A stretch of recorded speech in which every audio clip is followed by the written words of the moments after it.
이날은 예수님께서 이제 마지막으로 십자가에 못 박히시기 위해서 예루살렘으로 입성한 날이 오늘 바로 이 날입니다. 나귀를 타시고 예수님께서 예루살렘을 입성합니다.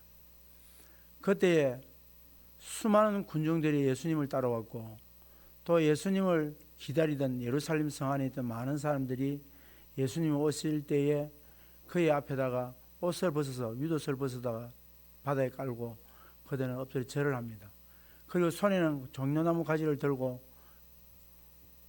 호산나라고 외칩니다.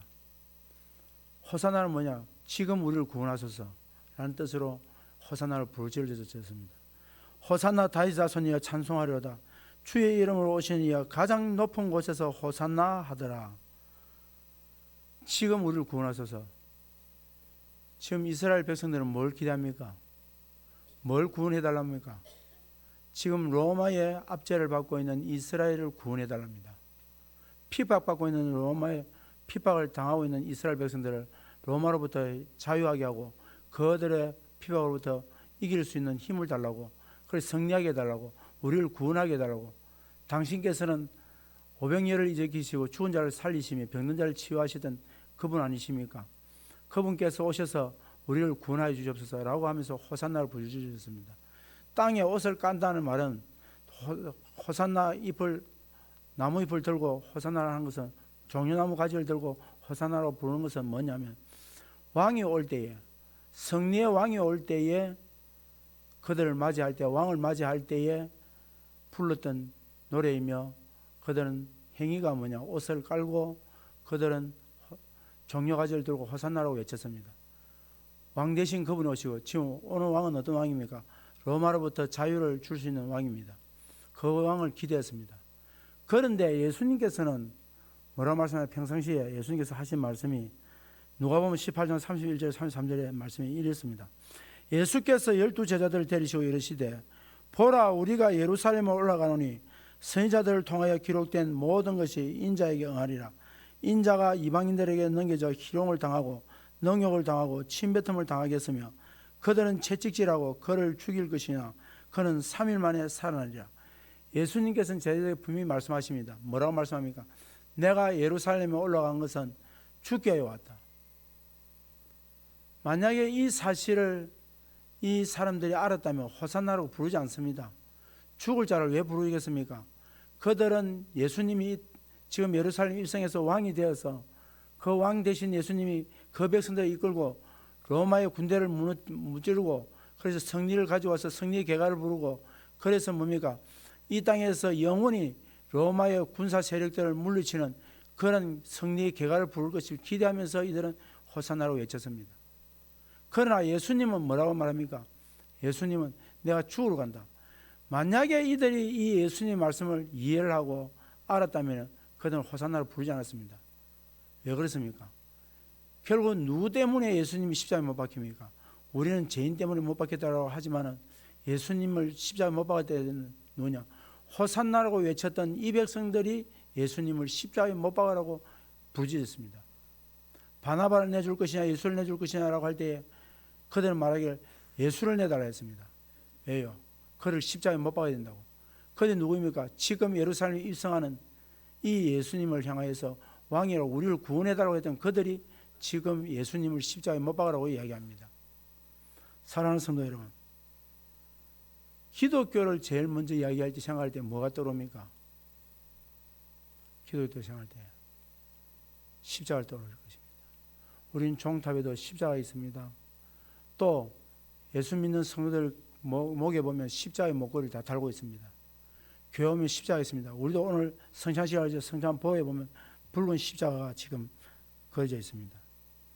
그런데 이 십자가가 여러분 교회의 상징일까요? 능력일까요?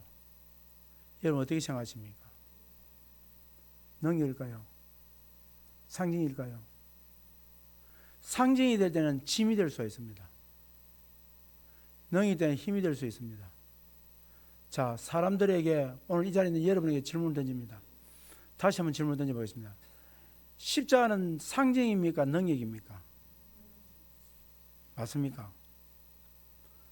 만약에 십자가 상징이 아니고 능력을 믿는다면 우리는 어떤 어려움을 당하거나 괴로움을 당하거나 고통을 당할 때에 우리는 그것을 인내하며 이기며 승리하게 됩니다.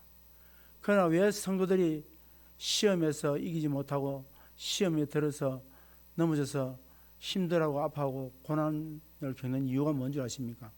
십자가 상징이기 때문에 그렇습니다. 만약에 십자가가 능력이다, 주님의 십자가 능력의 십자가를 내가 믿는다면 우리는 어떤 환난이 와도 어떤 고난이 와도 우리는 반드시 승리한다는 사실을 믿기 때문에 우리는 시험이 와도 이길 수 있는 것입니다. 가지 못해서, 누리지 못해서, 만나지 못해서 우리는 더 권세를 누리지 못하기 때문에 우리는 그것으로 인해서 시험을 당할 때가 많습니다. 사랑하는 성도 여러분, 사람들은 능력을 가지고 싶어 합니다. 짐을 가지고 싶지 않습니다. 능력은 가지기를 원합니다. 짐은 버리고 싶습니다. 왜 그렇습니까? 짐은 포기하게 만들지만 능력은 일어서게 만듭니다. 짐은 나를 낙심하게 만들지만 능력은 나에게 희망을 주기 때문입니다. 짐은 나를 무능한 존재로 만들지만 능력은 나를 유능한 존재로 만드는 것입니다. 짐은 나에게 부담을 주지만 능력은 감사하게 만들기 때문입니다. 지금 여러분이 가지고 있는 삶들 속에서 지금 부담스러운 게 있습니까? 그게 짐입니다. 그러나 짐처럼 여기지는 것이 감사로 여기집니까? 그럼 그것이 능력이 될 것입니다. 그런데 여러분, 이것은 우리가 생각하고 하나님의 생각은 좀 다르다는 것을 여러분 아셔야 됩니다. 하나님께서 우리에게 짐을 주실 때에 왜 주셨을까요? 내게 걸림돌이 되는 것을 왜 주셨을까요? 이유가 뭘까요? 우리는 살아가면서 어떤 경우들은 걸림돌로 보고 어떤 경우는 디딤돌로 봅니다. 하나님은 우리에게 걸림돌로 주실 때에 그것을 디딤돌로 만들라고 우리에게 주셨습니다. 그런데 우리는 어떻습니까? 조금만 걸리면 걸림돌에서 걷어내고 싶어 합니다. 뽑아버리고 싶어 합니다. 우리는 조금만 힘들면 버리고 싶습니다. 조금만 안 되면 걸림돌로 여기고 세상은 사람을 죽이려고 합니다. 그러나 하나님은 우리에게 오히려 걸림돌을 디딤돌로 만들라고 우리에게 하나님께서 그 걸림돌을 주셨습니다. 탈무드에 이런 이야기가 있습니다. 새가 말이 있었습니다. 조그만 새가. 새가 보니까 다른 짐승들은 이빨도 새고 발도 네 발이고 아주 발 나오는 그 발톱이 아주 짐승들을 잡을 수 있을 만큼 아주 날카로운 발톱이 있습니다. 그런데 새는 보니까 두 다리에다가 아무것도 없고 해볼래도 해볼 수 있는 게 아무것도 없습니다. 하나님 앞에 갔습니다. 어느 날. 그래서 하나님, 다른 새들은 전부 다른 짐승들은 발도 아주 강한 발이 있고 이빨도 아주 강한 이빨이 있고 달리기도 잘하는데 나는 왜 이랬습니까? 나는 아무것도 가진 게 없습니다 라고 이야기하니까 하나님께서 아무 말씀 없이 이해도 시키지 않고 날개를 달아줬습니다. 날개를 달고 이제 글에 나와봤습니다. 이 날개가 뭘 하는 건지를 이해를 못합니다. 그 짜증이 납니다. 묻기만 묻고 두 다리에다가 날개를 달았으니까. 그래서 할 수 없어서 또다시 하나님께 갑니다. 하나님, 이 날개를 왜 달아줬습니까? 그렇게 이야기하니까 하나님께서 이렇게 말씀합니다. 새야, 내가 그것을 왜 침처럼 달아준 줄 아냐? 너는 스스로 그것을 쓸 수 있는 방법을 찾아봐라 했습니다. 새에게는 지금 뭐로 여겨집니까? 짐으로 여겨집니다. 새에게는 이 날개가 너무 무겁습니다. 그런데 이 날개를 펴서 하늘을 날을 때는 어떻게 됩니까? 능력이 됩니다. 사람도 얼마나 날고 싶었으면 비행기를 만들어서 날겠습니까? 새에게는 이 날개가, 우리도 한 번씩 그런 때가 있지 않습니까? 좀 새처럼 날개에다 나도 홀홀 날라서 좀 어디 가봤으면 좋겠다. 그런 때들이 있을 것입니다. 그렇습니다. 우리에게는 짐처럼 여겨지는 많은 것들이 있습니다. 때로는 신앙이 짐처럼 여겨질 것이고 우리의 사역이 짐처럼 여겨질 것이고 우리의 남편이 짐처럼 여겨질 것이고 아내가 짐처럼 여겨질 것이고 자식이 짐처럼 여겨질 것이고 부모가 짐처럼 여겨질 때가 있을 것입니다. 내가 만나는 사람이 짐처럼 여겨질 때가 있을 것입니다. 그런데 하나님께서는 그것을 왜 주셨냐? 학생들이 공부가 짐입니다. 시험 친다면 짐스럽습니다. 학교에서 제일 빨리 졸업하고 싶은 이유가 뭔지 아십니까? 시험 안 쳤으면 좋겠다. 시험 없는 학교라면 다닐만 합니다. 친구 좋지요. 그 다음에 가면 여러 친구들 만나서 대화하고 또 살아가는 삶의 정황들 이야기 듣고 또 이것저것 같이 함께 놀러 가기도 합니다만, 그런데 학생들이 공부가 짐이 아니라 그것이 능력입니다. 공부를 열심히 하고 또 수고하면 다음에 이 한 인생을 어떻게 하면 완전히 바꿔버립니다. 오늘 본문을 보니까 바울은 십자가의 능력을 힘입은 이 바울은 뭐라고 말하느냐. 우리 1장 18절 다시 본문을 한번 읽어보겠습니다. 시작.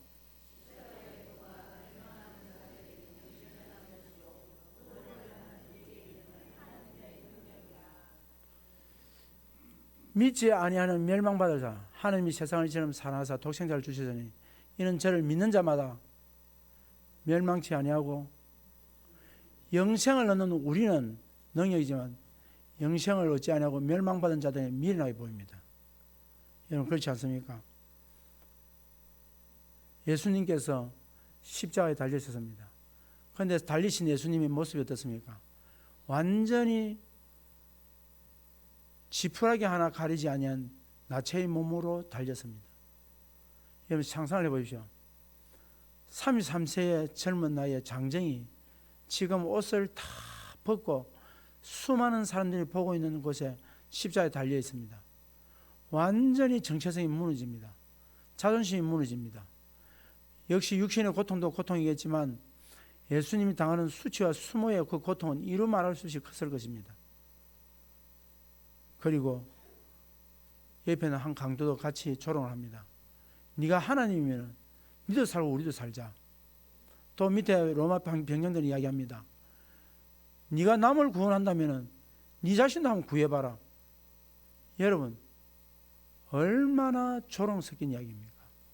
얼마나 자존심 섞인 이야기입니까? 하나님을 보고 네가 하나님이거든 해봐라는 것입니다. 그건 누가 했습니까? 마태복음 4장에 마귀가 그래 조롱을 했습니다. 하나님이면 이 돌로 떡을 만들어봐라. 하나님 아들이든 네가 하나님 아들이든 이 성에서 뛰어내리봐라. 네가 하나님 아들이든 높은 산에 데려다 놓고 내게 절을 해봐라. 이 만국을 네게 주겠다. 사랑하는 성도 여러분, 얼마나 조롱 섞이고 얼마나 자존심 상하고 얼마나 사람 취급하지 않는 고통과 괴로움이 얼마나 컸겠습니까? 그런 모욕하에서도 예수님은 하등에 대꾸도 하지 않았습니다. 그럼 과연 이게 능력입니까? 십자가가. 이게 십자가 능력입니까? 지금도 예수를 믿지 않는 사람들은 십자가를 미련한 것이라고 봅니다. 십자가는 무거운 짐입니다. 십자가를 따르는 그리스도인들 보고 어리석은 자라고 말합니다. 가만히 여러분 생각해 보세요. 그들 눈에는 그렇게 보일 수밖에 없습니다. 자, 날씨 좋은 날 오늘 하루 등산 가는 사람들이 많이 있습니다. 그들은 우리 보고 이야기합니다. 그래도 일주일 내내 회사 다니다가 또 가정 일하다가 좀 오늘 하루 쉬면서 산으로 다니고 들로 다니면서 좀 자연 누리지. 저희 예수제들은 저게 뭐냐는 거예요. 그것만입니까? 그것만 교회 가기만 가는 것도 아니고 11조 합니다. 또 봉사합니다. 헌신합니다. 얼마나 세상 사람들이 볼 때는 어리석습니까? 어리석기 짝이 없습니다. 그렇지 않습니까? 자, 우리 코로나 들어왔을 때 각 교회에서 문을 닫았고 예배를 못 드렸습니다. 그래도 그 가운데 예배 드리기 위해서 교회를 향한 사람들이 있습니다. 그래서 사람들이 말합니다. 저런 사람들 때문에 교회가 욕먹는다고요. 저런 사람들 때문에 교회가 욕듣고 저런 사람들 때문에 교회가 전도 안 된다고 이야기를 했습니다. 세상 사람들은 참 미련해 보였습니다. 교회가 코로나의 발상지처럼 보였습니다. 그런데 이런 그리스도인들은 미련한 자도 어리석은 자도 아닙니다. 그리스도인에게 있어서 십자가는 짐이 아닙니다. 십자가는 상징이 아닙니다. 능력입니다. 그래서 능력의 십자가를 바라보고 예배를 드려온 것입니다. 이것이 그런 코로나 시대 때 욕을 들으면서 왜 왔겠습니까?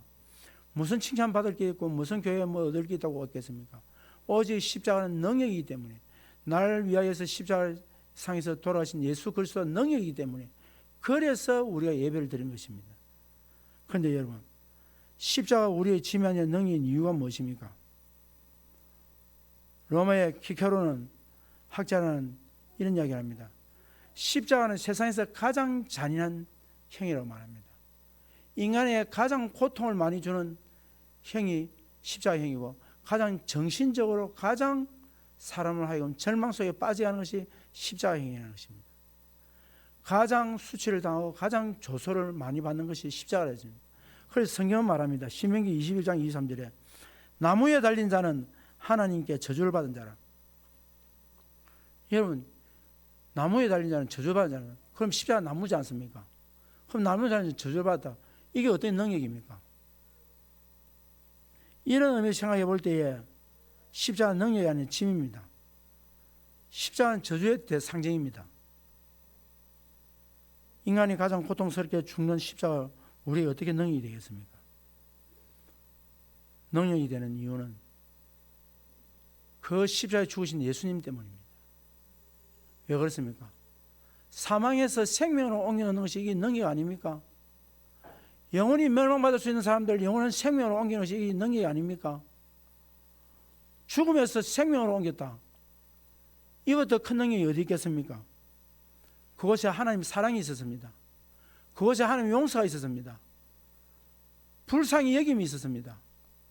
그것에는 사랑이 있었습니다. 영원히 멸망받을 수밖에 없는 우리를 사랑해 주시고 우리의 죄를 다 대속해 주셨습니다. 우리의 죄값을 치루었습니다.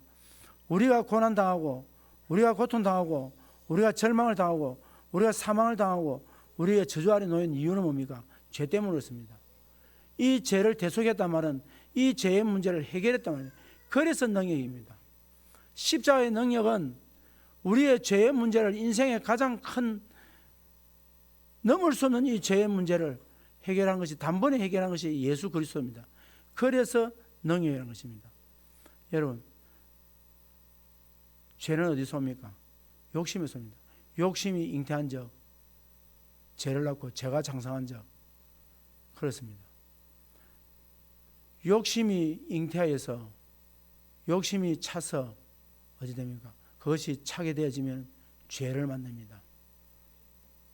여러분, 우리가 죄를 만들지 않기 위해서는 욕심이 차지 않도록 여러분 절제시켜야 됩니다.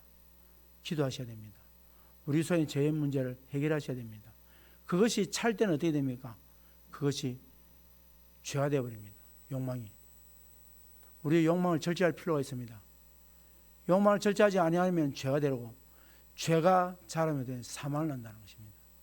사랑하는 성도 여러분, 자, 그러면 십자가가 우리의 능력이라면 우리는 어떻게 살아야 되고 어떻게 우리는 이 십자가를 표현하면서 세상에 살아가야 될까요? 먼저 우리는 십자가의 사랑과 은혜를 감사하며 살아야 됩니다. 우리가 살아가는 삶에는 관계입니다. 처음 우리가 태어날 때부터 부모와 우리의 관계를 맺고 살아갑니다. 관계에 있어서 가장 중요한 게 뭡니까? 신뢰입니다. 신뢰가 깨어지면 관계는 반드시 깨지게 되어 있습니다. 신뢰가 무너지면 부부도 이혼을 합니다. 신뢰가 무너지면 친구와의 관계도 깨어집니다. 성도와의 관계도 다 깨어집니다. 그런데 세상은 신뢰를 뭐라고 합니까? 영수증을 합니다. 내가 돈을 주고 물건을 샀다는 것을 영수증을 대해서 이야기합니다. 만약에 영수증이 없다면 우리는 다 신뢰가 깨어집니다.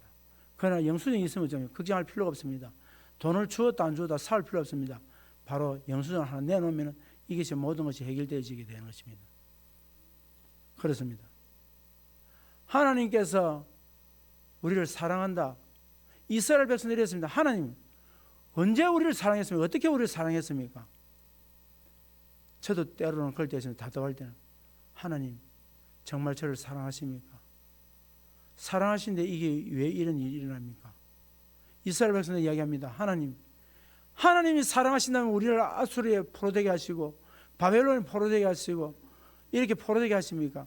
하나님이 살아계시고 하나님이 사랑했다면 정말로 이렇습니까? 라고 탄식하면서 부르짖습니다.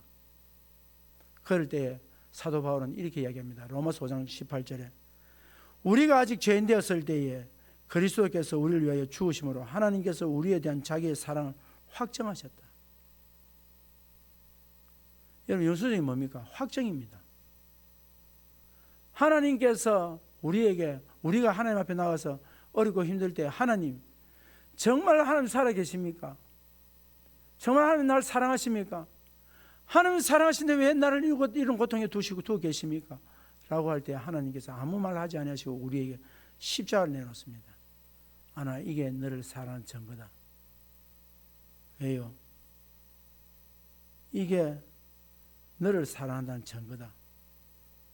네가 죽어야 될 이 십자가, 네가 당해야 될 이 고통의 십자가, 절망의 십자가, 좌절의 십자가, 멸망의 이 십자가를 대신 내가 지고 내 아들을 그에게 그 십자가에 달리게 했다. 어떻게 할 거냐? 이보다 더 큰 사랑이 있으면 이야기해봐라. 주님께서 십자가를 내놓습니다. 사랑하는 성도 여러분, 우리가 살아가면서 때로는 힘이 들고 어렵고 좌절될 때 있습니다.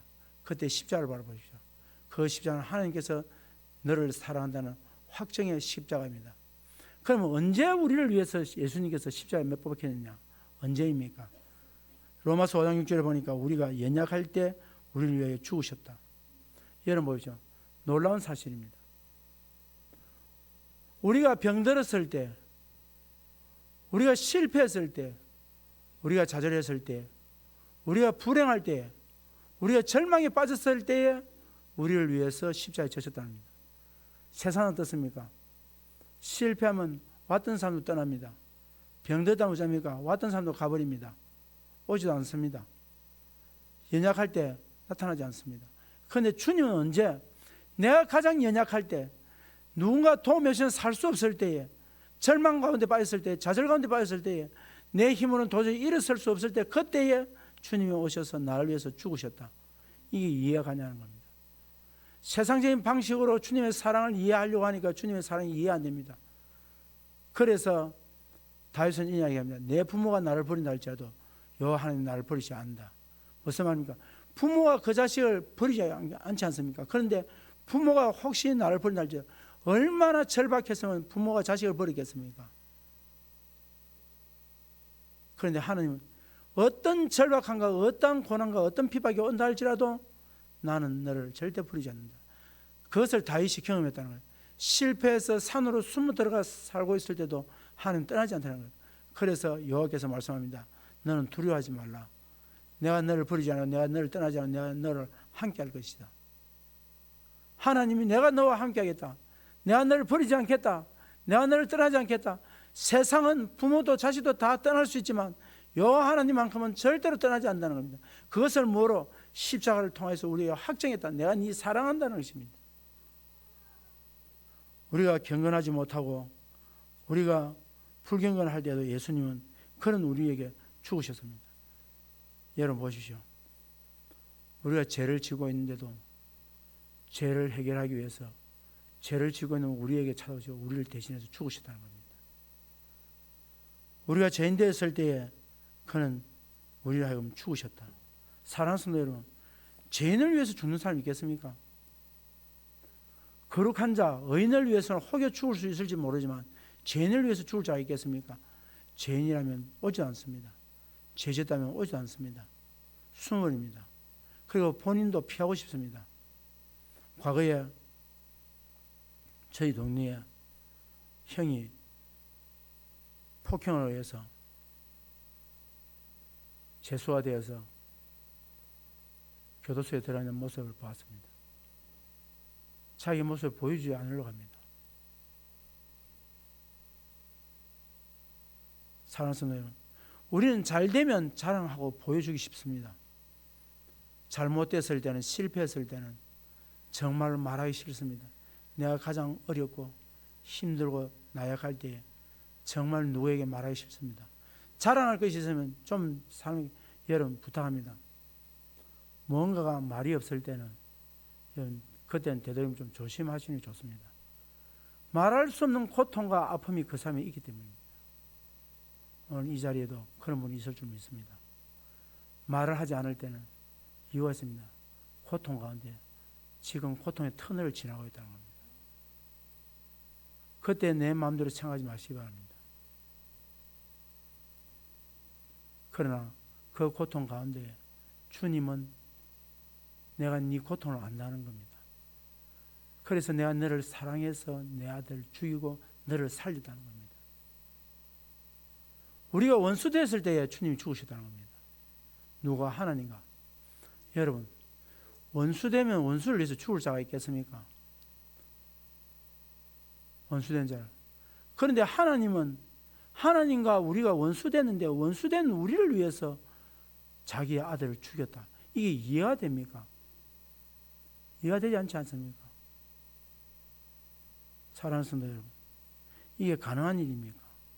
연약할 때에, 경건하지 않을 때에, 죄를 지은 죄인과 나와 원수가 되었을 때 이것이 죽는다는 것은 불가능한 일입니다.